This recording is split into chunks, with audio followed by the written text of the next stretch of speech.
I brought my undersheriff with me tonight, Shane Yeager, and I wanted to make sure and introduce him and Good evening.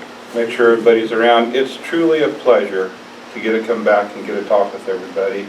I think one of the most important things we can do as law enforcement is to be part of the community, and members of the community. You sit there and you watch at some of the big agencies and you see the turmoil and strife that's got going on, the public against the police. And I watched that, and you got to kind of wonder what went wrong. I think in today's society, we need the police more than ever. But we need a police department that's accountable to the people, responsible to the people, and that has common sense. So I'm thankful that we get to come out and have meetings like this and talk to people, because it gives us an idea of what you guys want from us and what we need to do better, and also talk about some of the things we got going on. One of the things that we like to do is we love questions and answers. I'd probably bore you here in a couple of minutes if you just have me talk the whole time. So anytime you guys got a question or comment or want to talk about something, feel free. The undersheriff and I were detectives. I started in 1999 or 1989. I think Shane 1993. So we worked together as detectives for quite a few years. Shane worked drugs. So we seem to be getting more of that in our community, and one of the reasons I brought Shane is to introduce him to you, but also he has very, very good knowledge of the drug stuff. So we talked about some of the things we got going on in our community right now, and right now we have a lot of thefts that seems going on. I know Josh sent me an email about a trailer that was stolen in town. We had a trailer stolen just outside of town last Friday, I believe, that 21 foot tilt bed trailer. We got reported today that we had about $26,000 skid loader, a trailer, and Zero-turn mower. yeah, zero-turn lawnmower. So we're having a lot of thefts go on. A lot of their thefts are driven by the drug trade. If you saw in the paper, and John's real good about it, and I appreciate the forwarding on our little press releases that we put out on stuff. We had a skid loader and a trailer stole from Reed Company in Wamego, and we were fortunate to have gotten information on that, and the owner went down and actually found it and contacted us, and the detective knew who the suspect was, so we were able to take him in custody. That's one of the cases that wasn't illegal drugs, so that's almost rare anymore with some of our thefts that we have going on. So as far as things in the community that we have happening right now is the thefts, and I think the drugs, and we have I think marijuana right now is probably as prevalent as I've ever seen it. And I believe that marijuana in my world is a bad drug. I know you'll hear people talk about that they use it, and it's okay, it's legal in Colorado, but I've talked to guys that have went to methamphetamine, and they've said marijuana was it introduced them, and they went to another thing. So again, working together as a community, we've got to go after the marijuana, we've got to go after the dealers. We need to allow our children an opportunity to grow up in our communities without the presence of illegal drugs, because that's what leads to a lot of our crimes. It's a crutch of a lot of it. Yeah, they have to steal to have the money to purchase the drugs. So we have, at the sheriff's office in the last couple of years, we now have 3 drug dogs, and they're really good dogs, they're very well trained. One of the dogs is a Labrador, and the reason we did that is 2 of our dogs are a little bit, they're kind of ornery looking, you know. They're Belgian Malinois. Yeah. So when we take them to schools and stuff, like one of them's got kind of a bad disposition. He's not real friendly, and we keep him leashed all the time. He's not fun. And then the other one's a pretty nice dog. But we wanted a dog that we could take if a business would like us to bring in a dog, if the schools would like to bring a dog by just to let the kids see what they are. And then we can also demonstrate how good the dogs are. So we also got a Labrador now, and the Labrador is a really nice dog. You can pet it and play with it and stuff, but at the same time, it's very well trained and it's able to sniff out drugs. So, along with the thefts that we think are being driven by the drugs, things that we've done to try to combat this are with our drug dogs, and then also our investigators that look into the tips that we get from the community.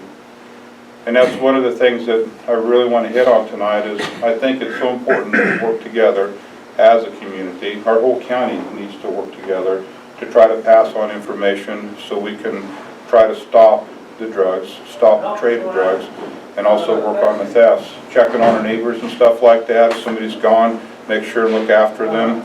If you see a suspicious vehicle, take that tag number down, and don't be afraid to call us.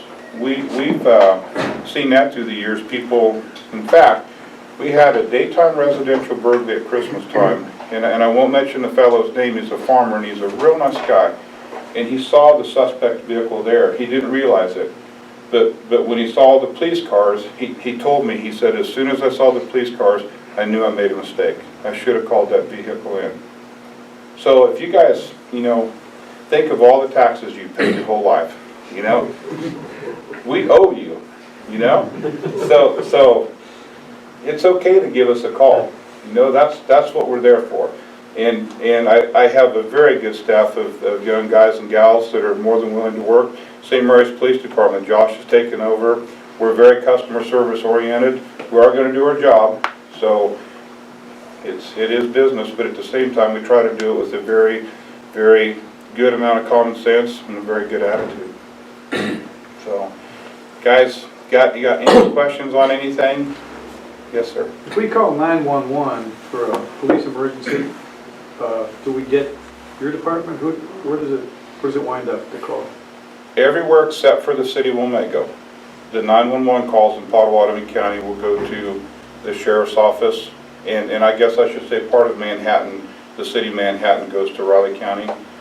So in St. Mary's, you'll go on up to the sheriff's office, and then we'll dispatch Josh or his folks out to a call.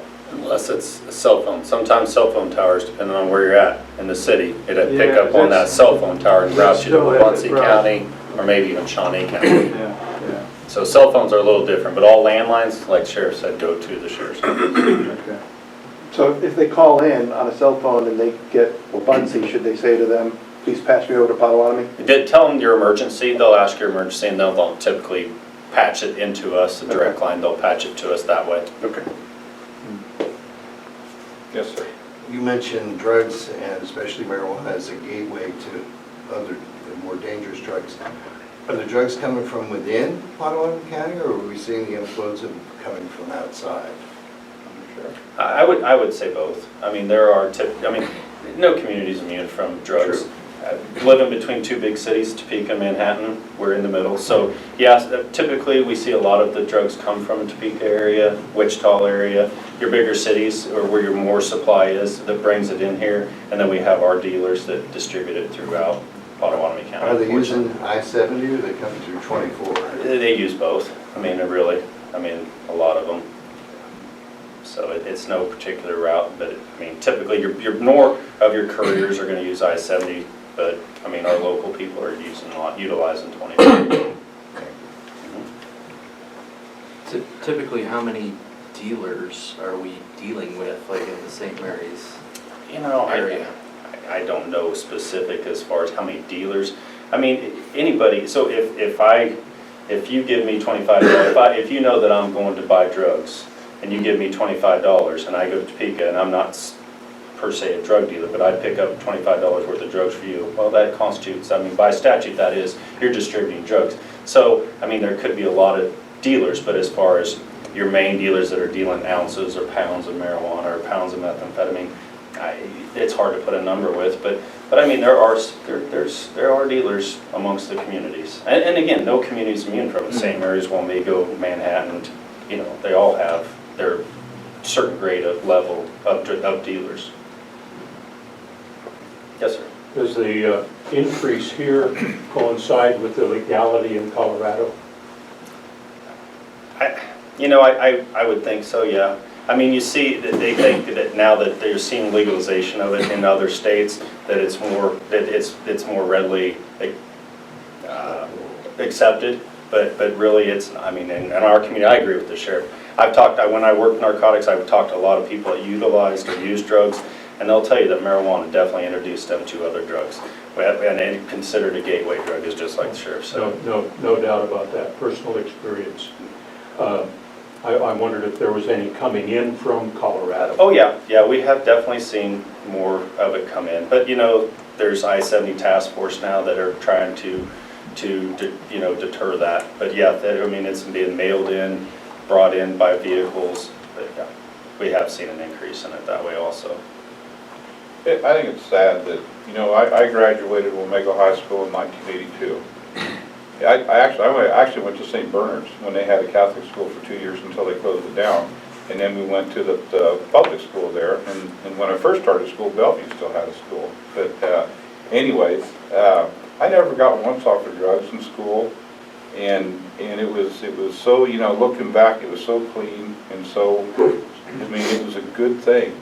And I think our values are, to me, the Colorado thing, it's just dragging us down. You know, it's our morals and our ethics and our values are just degraded even more because the whole entire state says it's okay to do this, and it's not.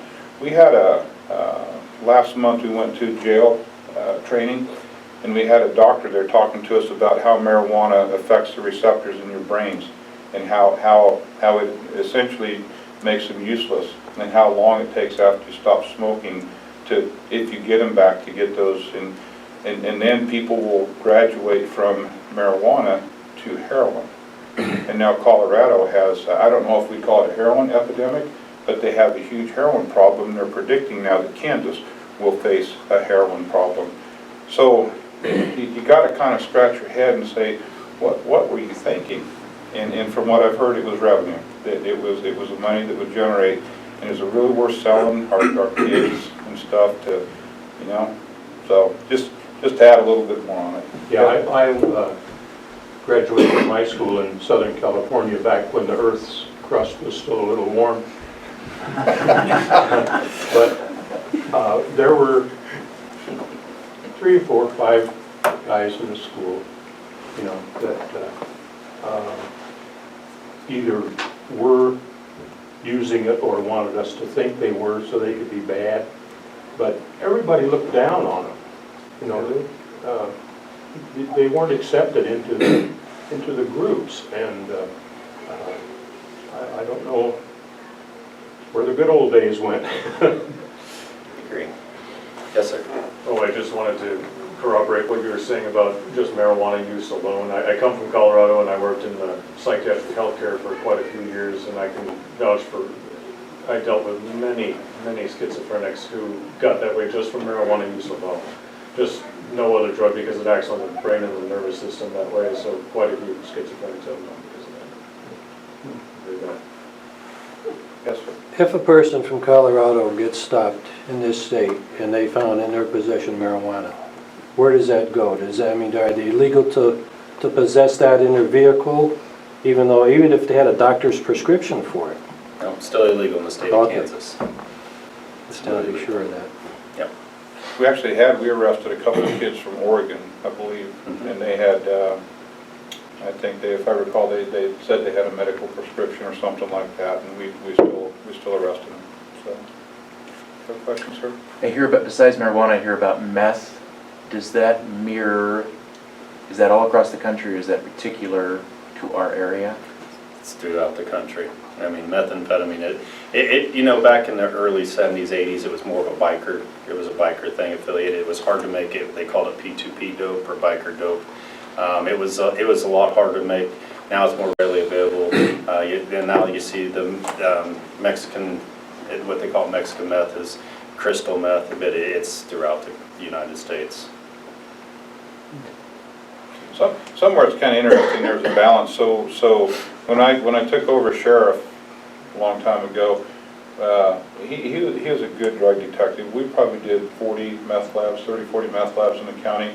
And then the state started putting people away. You go 10 years? 15, I mean, it was 10 to 15 years Yep. with the lab. You can't find a lab. And I know, and get just talking, I know you can't lock everybody up. You don't want to, and you can't.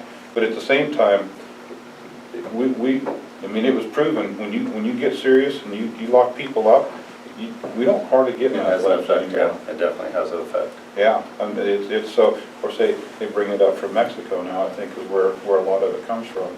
So somewhere there's a happy medium we've got to find where we have some consequences for the drugs that gets it stopped. Yes, sir. Is the use a rural use now, or is that just where they grow it and manufacture it? I think it's, from what I'm hearing in some of our schools, I think it doesn't make any difference, your social status, your region that you come from. It's the marijuana is, what we're hearing right now is that marijuana is real big in the schools, some of them.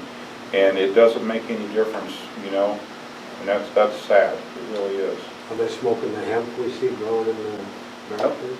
A lot of times, yeah. The THC level anymore, back in the day, they called it ditchweed. Now you see where a lot of times you would see people from Texas come up that they would use it to cut. They'd cut our ditchweed and mix it with the other more potent stuff to just get more for the money.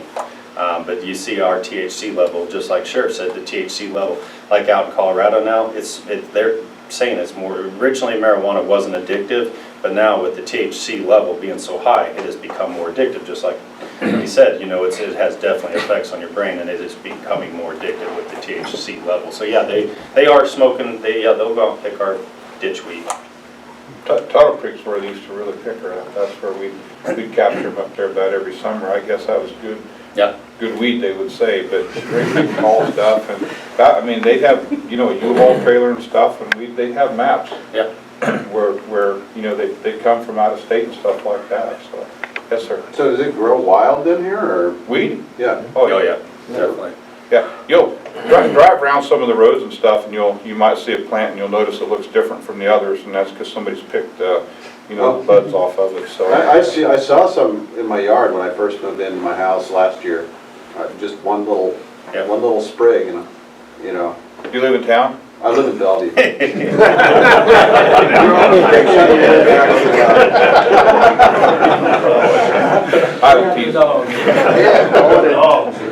I've actually got 3 questions. The first one, are you seeing kids in the schools in our area doing other things besides?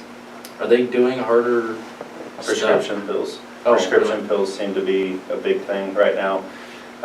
So they're I mean, is there a trend that way where even these kids are now doing, you know, stuff like cocaine or I don't know? not so much coke. Like the sheriff said, marijuana is our big drug right now in the schools, and prescription pills. It seems like, you know, everybody has prescription pills in their cabinets, and that's what I encourage everybody is to lock your pills up. If you're done with them, dispose of them. Call the health department. I mean, there's drug drops throughout. DEA has, but you know, any kid can go to the cabinet and get oxycodone, hydrocodone, any of your narcotics, and then they give them out. Adderall, a lot of times, you know, is a big thing that we see amongst the high school kids.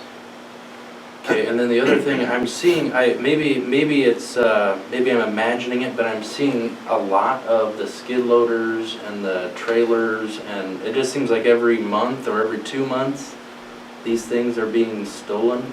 Where is this one group of people, or is this why those things, and where are they going? I guess. What do they do? Yeah, how do they dump them off? They drive out with this stolen thing the next day they're driving along the highway with these things? What? No, I'd love to say that we get all of them back, but we don't.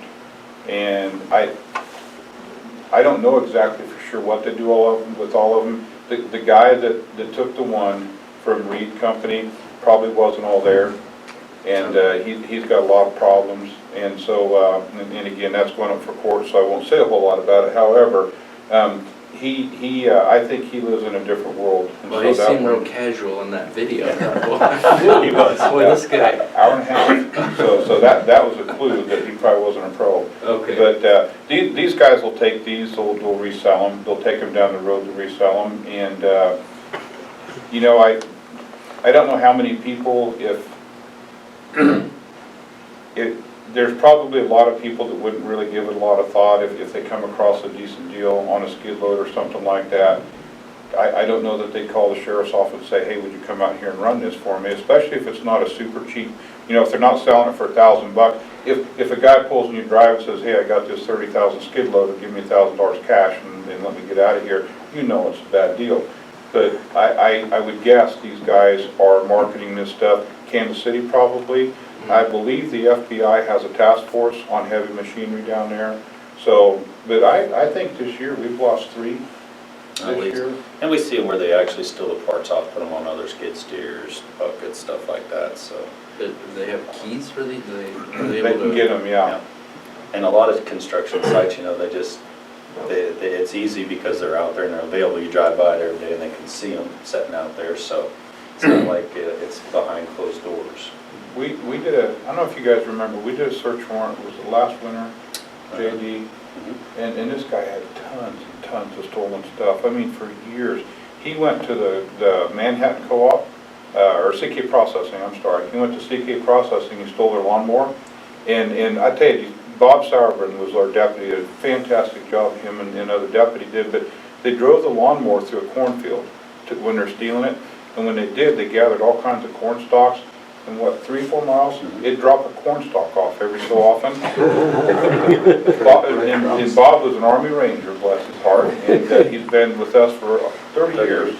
Bob followed the trail of corn stalks, and they said there was times they would go, you know, 100, 200 yards without a corn stalk, but he kept it up. No tire tracks, but we got a search warrant, and they had like stolen, 3-4 stolen vehicles, 2-3 stolen vehicles, tractor, bulldozer, all kinds of stuff. So, you know, there's no telling, that guy was in operation for probably years, and we did not know. My third question, would you guys mind if Chief Winkleman came up and joined you guys? No, love it. And introduced himself to us? Would you mind? Absolutely. I don't want to put you on the spot, but would you? I'll turn red. That email did say you might get Oh, yeah, I figured yeah. If I turn red, it's either blood pressure or the energy drink, or I hate coming and talking in public. That's okay. Just kind of what Greg was saying, I think with the county that we have, we've got so many people that have farm machinery that do their own construction, do their own things like that. Highway 2499 isn't uncommon to be, you know, see a pickup pulling, you know, a trailer that's got a skid loader, or it's got. So once it gets away from the residents or the business, it looks like half of everybody else that drives down 24.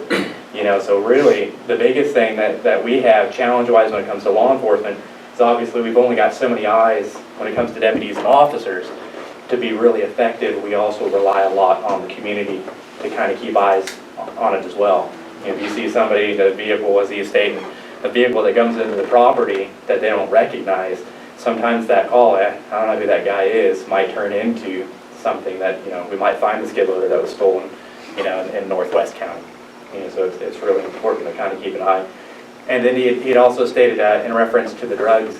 I think a while ago when the kids were looked down on when it came to drugs, with social media and cell phones and people talking anymore, I think people are so much more aware of what's going on.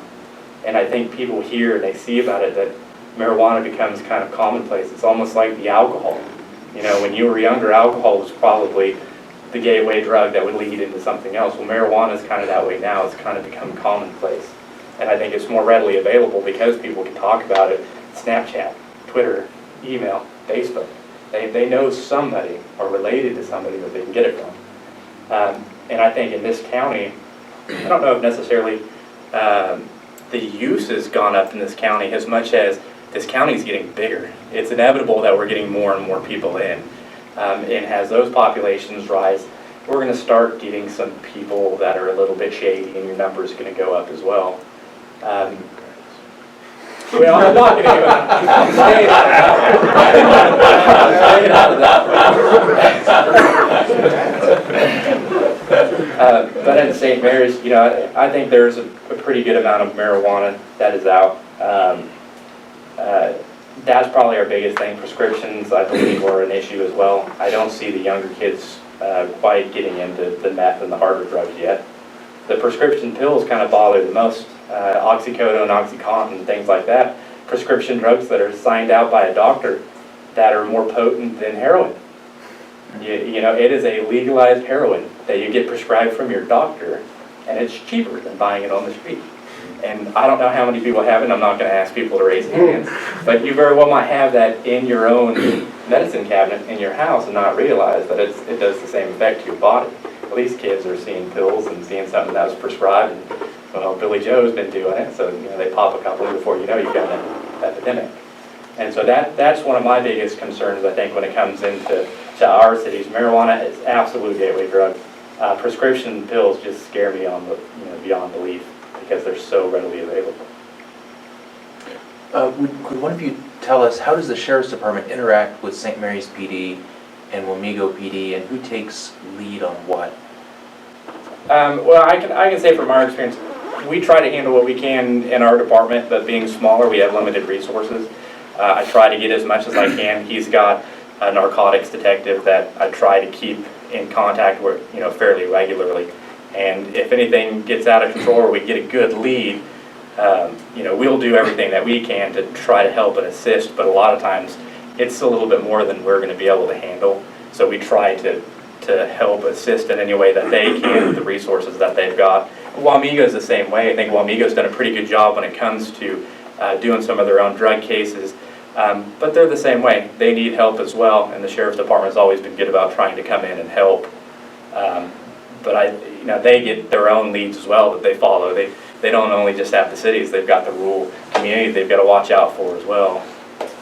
But for the most part, if I get something, I'll try to run with it a little bit, and then I'll get to a certain point where I'm going to need help, and I'm going to have to call surrounding cities or the Sheriff's Department. And I think he knows if they get something that one of the officers for our city that might be a little familiar, they've done a pretty good job of sharing that information with us, and we try to help keep some eyes on as well. Every city is different, so I'm real proud of St. George. St. George has got a new chief of police. I think he's very good, and those guys are really, really working hard, and they work really close with us on stuff. Wamego's got 8 full-time officers now, I believe, 8 or 9, and they've got a very good police department. We work pretty close with. We did a search warrant in Wamego. In fact, very pleased with that. They were dealers, in our opinion. So we work good with the local police departments.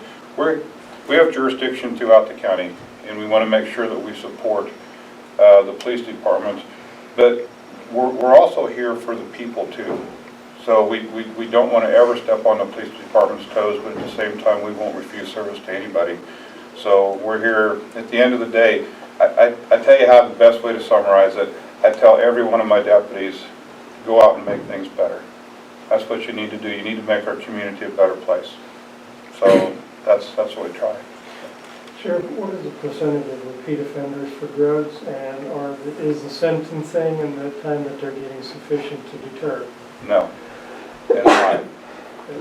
We have a lot. I think we have a lot of repeat offenders. I think our judicial system has some flaws. With that. I'm sure we do too, But I think there are some huge problems with repeat offenders. Absolutely. I can't give. I don't know off the top of my head if it's 50% or 80%, but we see. There's a lot of repeat. Yeah, very high. It really is. And I talked about. I don't know what, and that's. I don't know. I wished our state government. There's got to be a happy medium. You can't put everybody in jail; it won't work. And there's things that aren't that bad that maybe we are putting people for. But I know the drug thing is bad. That's one thing I know for sure. The drug thing is bad. No good will come from methamphetamine. I guarantee it.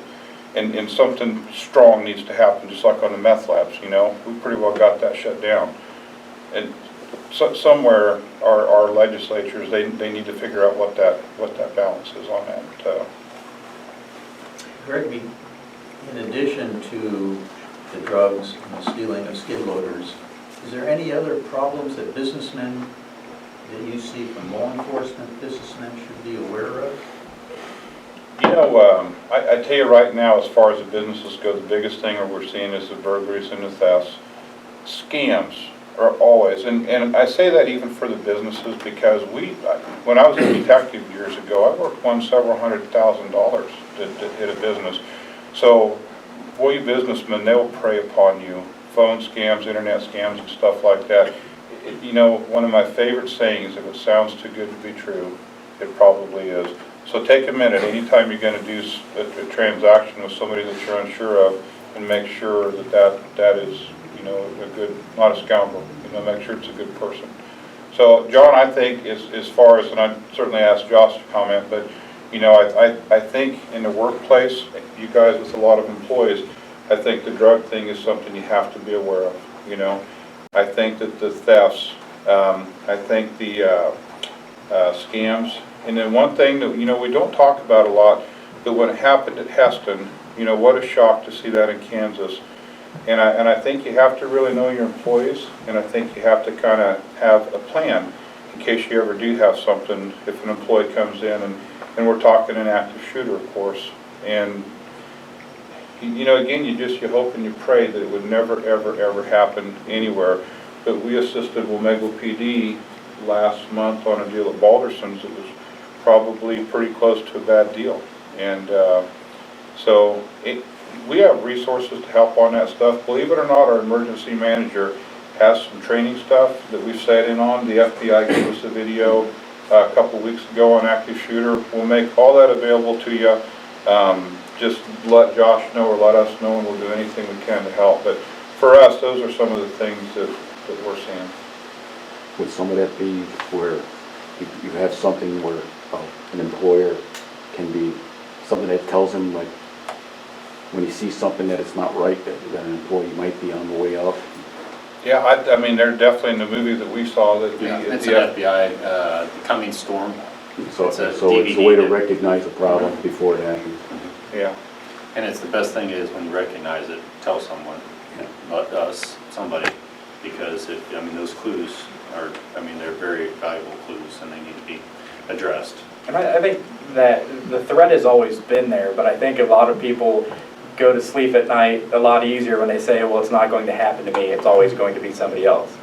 And you can say that every day until you die. The problem is, one day, why can't it be you?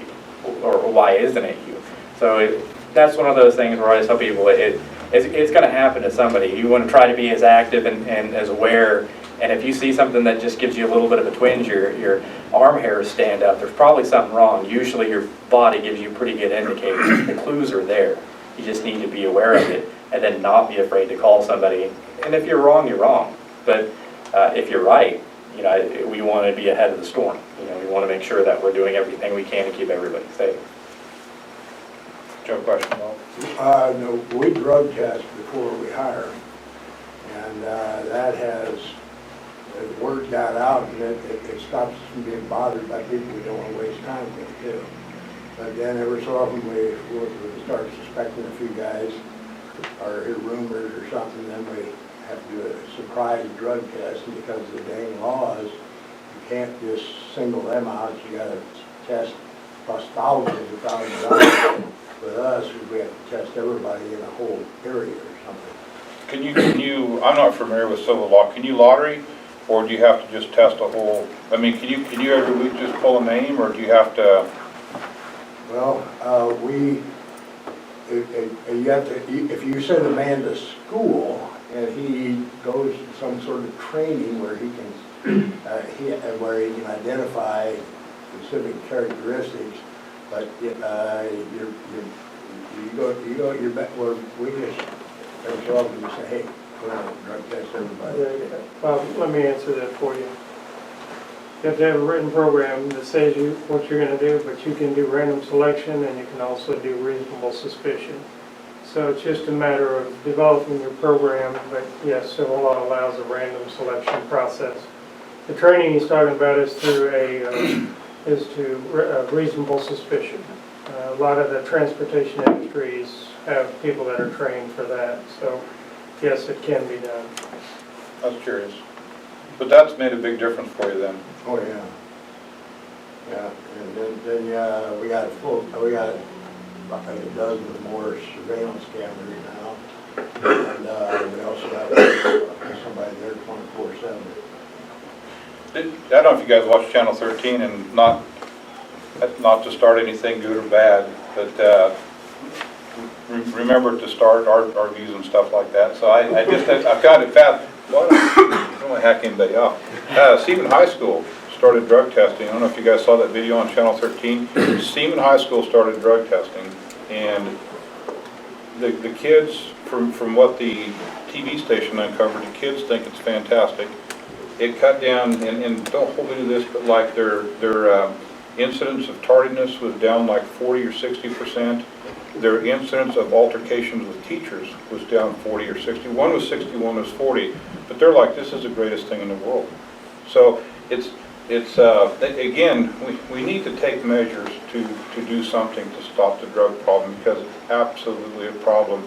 Somebody asked if there was more of it going on. Yes, there is at the county level. Absolutely, there's more of it. There is more people moving in, but there's more drugs, and it's our society. Again, when you go a state away, and it's okay, that weighs, you know, it's our values, you know, and there, I am confident that 20 years ago there wasn't near the, you know, marijuana being smoked in our, not in school, but by our school kids. For the record, I don't know of any school in our county where the kids are lighting up in school, in any, you know, and we hear that a lot of times, and that's probably something bad that we do. Is there's a lot of dope in that school, and the kids are smoking, you know, in that school. I don't know of any schools that are actually smoking in, but certainly before and after school, you know, there's a problem. So, anyways, I had to throw that in there. So, is there some kind of a detector system you can install in public schools that will pick up somebody that's smoking marijuana? Say like a breathalyzer type thing that you breathe into, or even like random testing, you know, once in a while in the public school system. So people just don't seem, they think they can get away with it when they have these things that they can detect them. I mean, is there something where you can set up? I know that's something that they're working on, that they want to do, and I think a lot of that has got to do with drug driving and being able to, we have SFSTs that are really great when it comes to alcohol, but might not necessarily be as good when somebody's on marijuana or another narcotic. So they're trying to work on something that would be equivalent to our preliminary breath test when it comes to cars, so that we would be able to see what type of level that they're at. To my knowledge, I don't think they've got anything in a handheld device to be able to gauge that level. I do know that schools are a little bit different. They make what's called an alcohol flashlight, which are actually kind of neat. When I did a school resource officer for Kickapoo Tribal, it's a flashlight that turns on. You have them blow across the top of the flashlight, and the light shuts off when it indicates alcohol in the breath. And so you're able to basically do everybody that goes into a school. It doesn't take any time at all. So the technology for alcohol is there. I think we're just a little bit behind when it comes to the drugs, and that's what makes me very leery. Is you get these states that are starting to approve, marijuana to be legal. We've got no reason for law enforcement. We're trying to catch up. What about the other innocent kids that don't want to do this? Right. You know, I mean, they're getting dragged right into this too at the same time. Right. But as we know, as he stated, revenue is a very big thing. They're looking at, well, we can get this money off the marijuana, and we'll be able to put it into the schools. I'm sorry to tell you, you can sell as much marijuana as you want, but it's not going to solve your school budget issues. And then on top of that, not only are you looking at needing to put money there, you're going to have to put money in your social services as well. You're going to have to pay gentlemen like that's sitting over here to be able to talk to somebody who develops schizophrenia, who's now extremely paranoid. We're not equipped in our state or most of the states in the U.S. to be able to handle that. And I don't care how much legal marijuana we sell, we're not going to be able to A, balance our state budget, and then B, supply what we really need when it comes to social services, etc. And so that, again, I think that's very, very scary. We're putting the cart before the horse when it comes to some of this stuff, because we're so money hungry, trying to solve our woes. So we have three, like I said, we got 3 dogs. If anybody, if you ever want them, to give us a call up to the sheriff's office, and we'll sure visit with you about what service they can be and stuff like that. So that's the form of detector we have now for marijuana. Yeah, like on occasion going to high school with the dog, sniff around. And we've had, with help from the sheriff's department, I've got a hold of their K-9, and they've done it in St. Mary's High School. Luckily, we didn't have any positive hits, which is good. That's what we want to see. If we could do it every day and have no cars hit on, that would make me happy. Just tell them the dog's coming every once in a while, they don't know when. Well, and what they do, a lot of times they'll hold a not a conference, they'll have everybody come in the auditorium and they tell them, hey, this is what'll happen. The sheriff's department will come in with the K-9s every once in a while. They'll run through the parking lots. They can run through the schools with the permission of the schools. Once again, like you said, they can't really single out a particular locker, but they might do a whole run if they've got reasonable suspicion on it. But I tell you, if you were one of those ones that like to toke a little marijuana before and after school, be cognizant of the fact that the dogs are probably going to catch it. You probably had it in your car or your clothes smell like it, etc. And I tell you, everybody looks out the window and they're looking to see what the K-9s are doing and whose car is going to get hit on.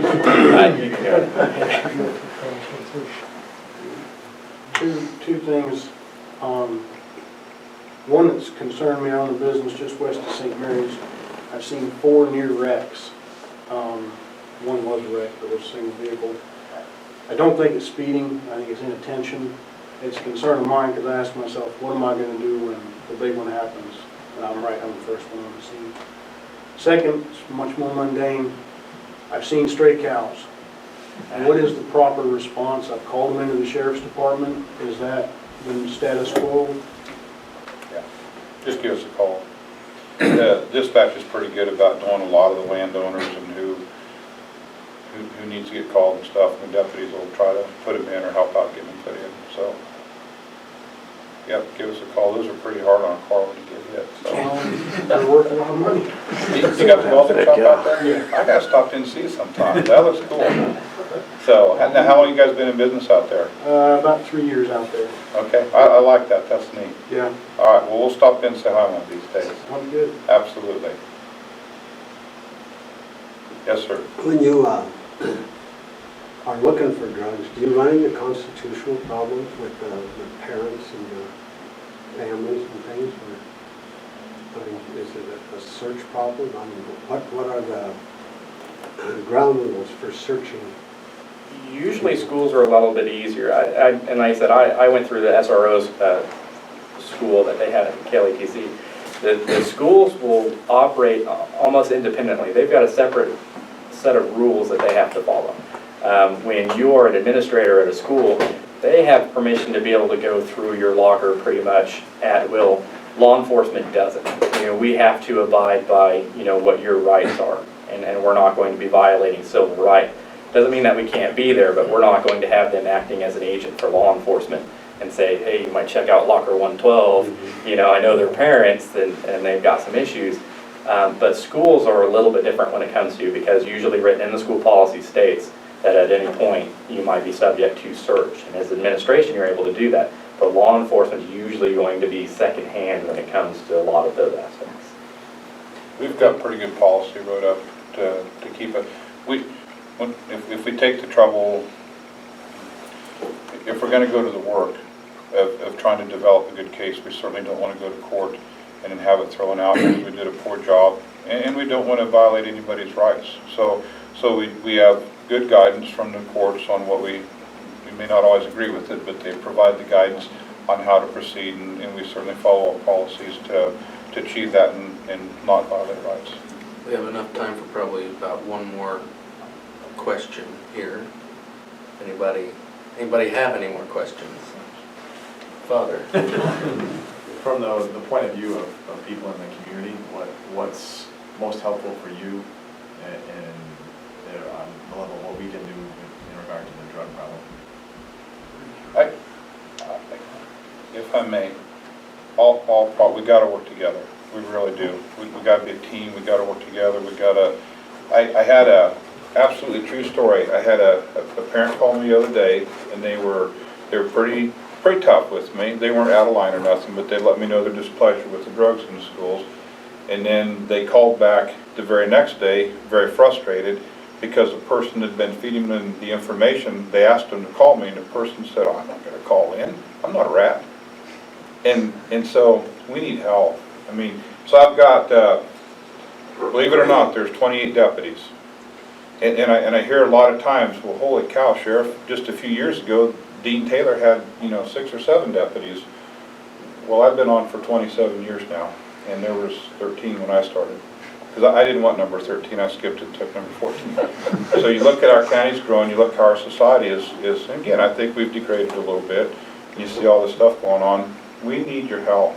When I've got 4 deputies out, when Josh has got 1 police officer out, when Mego has one out, 850 square miles roughly, 25,000 people, 22,000, 27,000 cars a day on Highway 24. And wait till they block off 1 lane at Exel Road, and then I've got to have a couple deputies there. We need your help bad, we really do. And whether it's drugs, whether it's thefts, whether it's suspicious people, take tag numbers, you take out your cell phone, take a picture, call us, point us in the right direction. We love help. So that's the best message I give is we want your help. Make our community better with us. When I'll reiterate what he said, you know, the biggest thing that we've got is because of the size we are, we're very much not the us versus them mentality. And we can't be. You know, we are a big community, and that's what we are. We're a community and a family inside Pot County. And the only way that we're going to be successful is by getting help from people around. And don't feel like we're unapproachable. Don't feel like you're going to bother us and not to make a phone call. You know, make that phone call. Let us know. If we work together, we're going to be a lot more effective than trying to fragment and have law enforcement be law enforcement and the community just be the community. If we work together, we'll be able to put a stop to a lot of the issues we've got. The biggest thing is I think people just feel like they're bothering us. And it's not bothering us. I tell you, in St. Mary's, I've got some downtime. You know, there's times that I'm busy and I wish I had downtime, but I've got downtime and I'm never going to be too busy that I can't call you back that day and figure out what's going on and what I can try to help you with. And if I can't help you, I'll get a hold of somebody who can and get you an answer. You know, that's my biggest thing, is just ensure that if you call, I'm going to answer the call and I'm going to try to help you if I can. That's my goal. Very good. Well, thank you very, very much for coming. We appreciate it. Thanks for taking